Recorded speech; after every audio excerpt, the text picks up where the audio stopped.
Kisah Raja Abdullah II dan Prabowo yang dulunya pendidikan militer di Amerika, jadi pemimpin negara. Presiden Prabowo Subianto melawat ke Amman, Yordania pada Minggu, 13 April 2025. Kedatangan Prabowo disambut hangat Raja Yordania Abdullah II bin Al-Hussein.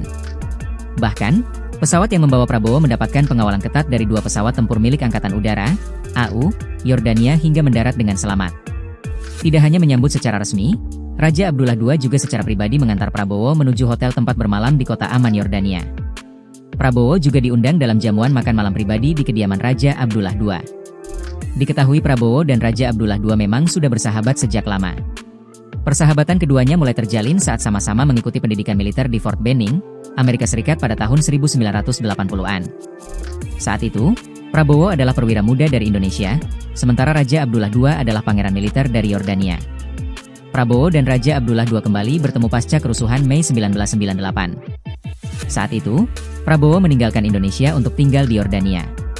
Prabowo sempat ingin kembali ke Indonesia di akhir tahun yang sama, namun atas larangan para koleganya, keinginan itu dibatalkan.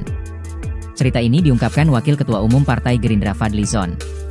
Fadly berkisah, Prabowo hijrah ke Yordania pada bulan September 1998 untuk menghindari fitnah yang begitu kencang di dalam negeri. Kunjungan Prabowo ke Yordania bertepatan dengan konferensi tingkat tinggi, KTT, bertajuk Call for Action, Urgent Humanitarian Response for Gaza, yang diselenggarakan atas inisiatif Raja Abdullah II.